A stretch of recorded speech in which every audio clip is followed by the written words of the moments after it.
Hi. Trans women are women. Trans women are trans women. Trans women are men. You try making any one of those arguments online in this day and age and see what kind of a mess you get yourself in right quick. Woman. What is the definition of the word woman? That's the question of the age we're living in right now, isn't it? And I'd like to understand how we got here, what it is that we're actually arguing about when we argue over the statement, trans women are women. So first of all, let's remember that words evolve in meaning all the time. That's a part of language. But when we argue whether trans women are women, we're confusing an ought with an is. There's a philosopher named David Hume back in, I think, 1740. He coined something called the is-ought distinction, that there's a difference between arguing about things that are or are not and arguing about things that should or should not be. That is to say, there are some things that are objectively true or false, and there are some things that are morally good or bad. And there's a firewall, there's a hard line between them. So it's not whether trans women objectively are or aren't something. It's whether we as a society ought to or ought not to change the definition of the word woman to include some males who we label as trans. And the premise of that is that there are some male people who, for all intents and purposes, should be reclassified as women in our society for whatever reasons. So the premise is not that we've identified new chromosomes or gametes or we've made some new advances in biology. You know, the mantra trans women are women didn't emerge out of biology departments in universities or science departments. No. Trans women are women came out of queer theory. This is an academic pursuit concerned with that term that has become so loaded these days, social justice. The statement trans women are women is a moral imperative. It's a command that all other disciplines and points of view have to get in line behind the moral argument that trans women are women, regardless of facts. The word woman has always meant adult human female, but maybe it's time to change the definition of that. So what is the moral case for changing the definition of woman? I think for most people, the moral case is really quite simple, and it rests on the distinction between sex and gender. So sex is biology. It's male and females. And there's a pretty firm distinction between the two. Whereas gender is masculinity and femininity. You know, there are some people who happen to be male who may have the appearance of women and who may behave like women and who may even feel like women. So the argument continues, why should we strictly define the word woman based on sex, based on whether you're male or female, when gender seems to be so much more relevant in today's society? Now that we've supposedly finally figured out that there are some males who look and or act and or feel like females, even though they're male, and vice versa, females to males, why not use gender as the definer of the word women rather than sex? So I can see some problems with that argument. Specifically, what does it actually mean to be a feminine male? There are three things we can talk about here: looking like a woman, acting like a woman, and feeling like a woman. So let's start with appearance. Do males who identify as trans women appear as though they're females in society? And I would argue no. You can almost always tell the sex of someone almost instantaneously upon looking at them. Even if a male makes significant attempts to appear feminine, even undergoes surgery, facial feminization, has laser hair removal surgery, wears feminine clothing, makeup, all of that stuff, you can usually, almost always, still tell almost immediately whether someone is male or female. And that's certainly the case when the person undresses, because many people don't know that over 90% of males who identify as trans women retain their penises, don't undergo genital reassignment surgery. And male bodies tend to be taller on average than female bodies. They tend to have broader shoulders. They tend to have stronger bones. They tend to have bigger muscles and more muscle mass and more strength. So the physical differences between males and females are quite significant. Most of the time, these males that we feel like we have a moral imperative to reclassify as women are distinguishable appearance-wise from women. There are some males who identify as trans women who do outwardly appear very much more like women than like men. Maybe because they've undergone a lot of surgery, maybe because they were just naturally very feminine looking. But that would be the minority. I think the majority of males who identify as trans women are very much visibly recognizable instantly as men. Okay, well, what about behavior? There are significant behavioral differences on average between males and females. Males are much more aggressive on average than females are. Males are far more likely to commit violent assaults or sexual assaults than females are. So males who identify as trans women, are they more behaviorally like women, like females, than they are like fellow males? And I would again argue that the answer is a resounding no. The overwhelming majority of males who identify as trans women are heterosexual males who tend to have typically masculine jobs. They're overwhelmingly overrepresented in the military, for example, or in IT, or in professional sports, or in engineering. These are masculine males, by and large. These are not males who are behaviorally feminine, really. Very often, males who come out as trans women do so in middle age, after they're married and have had children, and when they're established in their careers. There are some males who identify as trans women who are very feminine and who I would argue are behaviorally much more in line with women, but not all of them, and I would say that that's the minority. And you can see behavioral differences in prison statistics too. Males are incarcerated at far higher rates than females are, and males who identify as trans women are completely in line with other males and not at all in line with females in terms of incarceration rates. So there just seem to be hard facts that show that overall, behaviorally, males who self-identify as trans women, that's not a sign that they're much more behaviorally in line with women at all. So what does that leave us with? That leaves us with an internal feeling of feeling feminine or feeling like a woman. We were talking about 3 things that could make a male person feminine enough that we would want to enlarge the definition of the word woman to include them. And those were looking, acting, and feeling like a woman. But we've shown that large numbers of trans women don't look like women, and large numbers of trans women don't act like women. So all we have left is this statement of internal feeling, this declaration that one feels like a woman inside. Well, what does that even mean? I think a lot of women take offense to the suggestion that there is an internal feeling of womanhood at all. A lot of women feel that they've never felt like women, they just felt like human beings. And the only thing that makes them a woman is not an internal feeling, but rather their biological sex. So this is why a lot of feminists are very offended by the suggestion that womanhood is a feeling, and not just your sex. So it's becoming harder to see why we should have a moral imperative to update the definition of the word woman to include some males who don't necessarily look like women, don't necessarily act like women, but simply state that they feel like they're women. So why do we care whether we would change the definition of the word woman to accommodate trans women? It's certainly true that trans women go through a lot and have a hard time and can face discrimination and difficulty in society, and we as a society should work to accommodate trans women as much as possible, to make their lives easier and to integrate them fully into society. I think that's a laudable cause, and I think we all do. But are there negative effects to changing the definition of the word woman?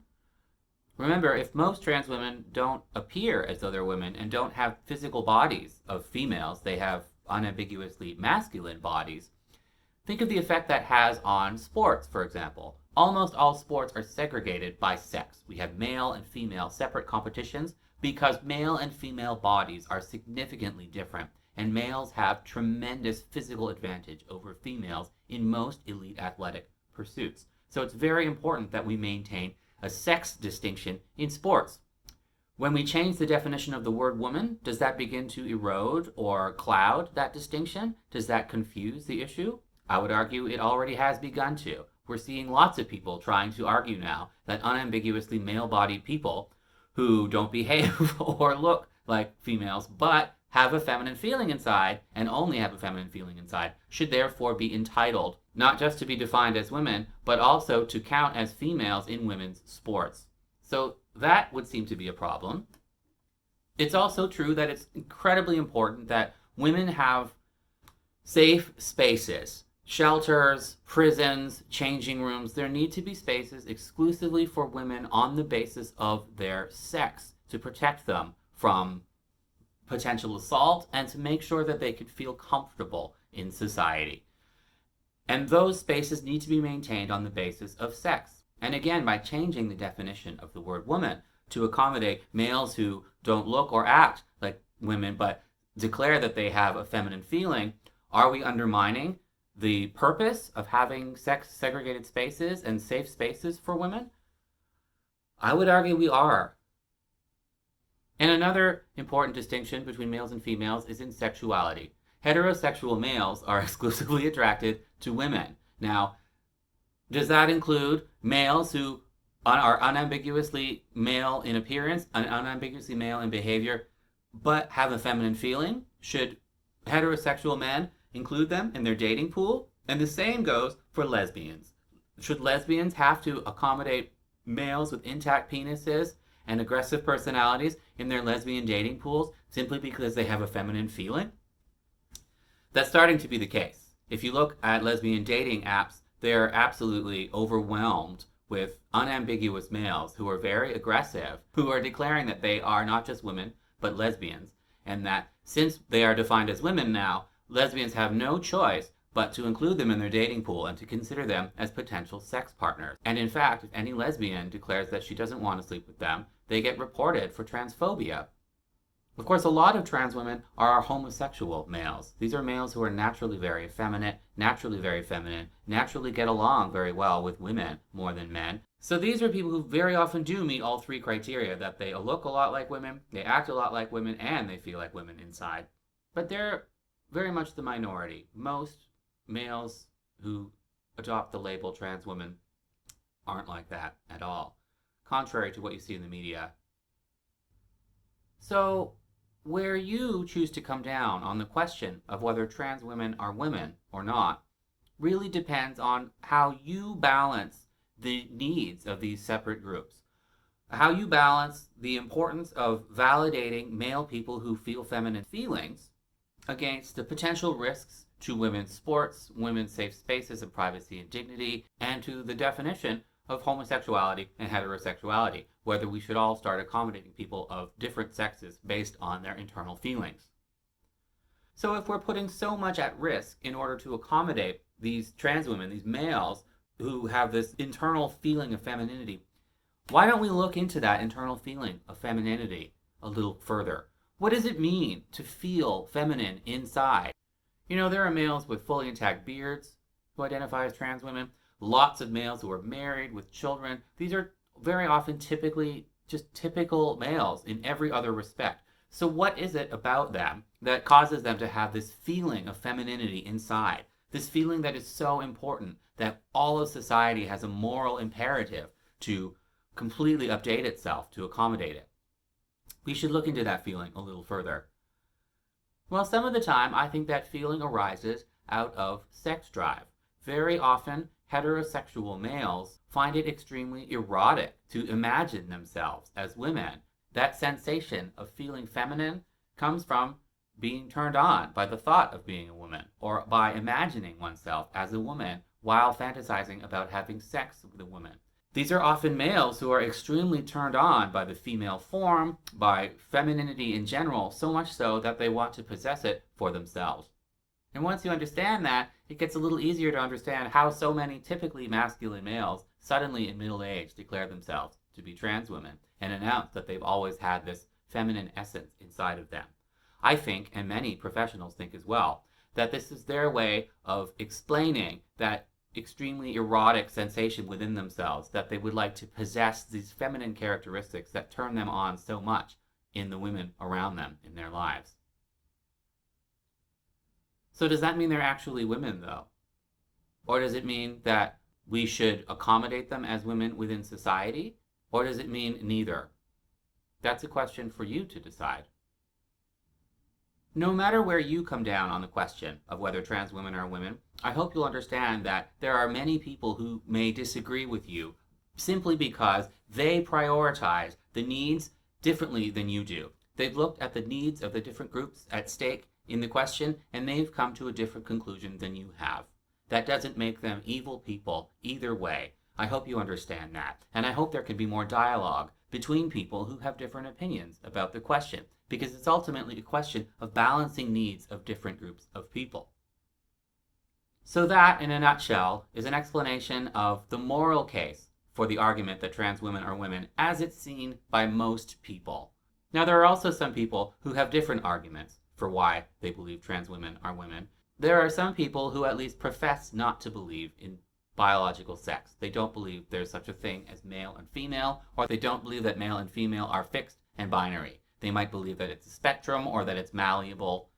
But I think most of these people came to decide that after the moral argument was imposed on them. First, they felt a moral obligation to affirm the statement that trans women are women, and from there, they massaged the science to accommodate a conclusion that they had under moral imperative. I think the honest truth is the biology is unambiguous. Of course, male and female are binary. Of course, there are people with differences of sexual development, people who are born with mutations or developmental disorders in utero, that kind of thing. But males who feel feminine are not people who have disorders of sexual development. They are not people who have intersex conditions. They are by and large unambiguously male people. So there we have it.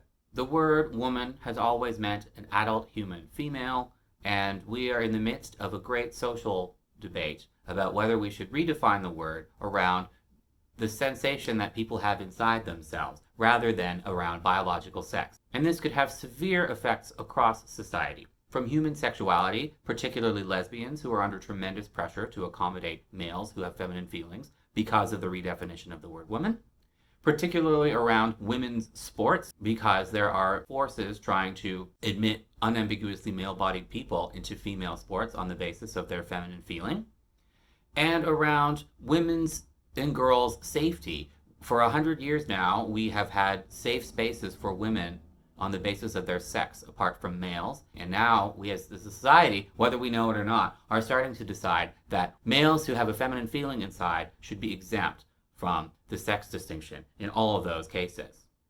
So yes, this is not a question of whether trans women are female or male, where it's a question of whether the word woman should be updated to accommodate this group of people. It's not an is question, it's an ought question. It's a question about our moral beliefs.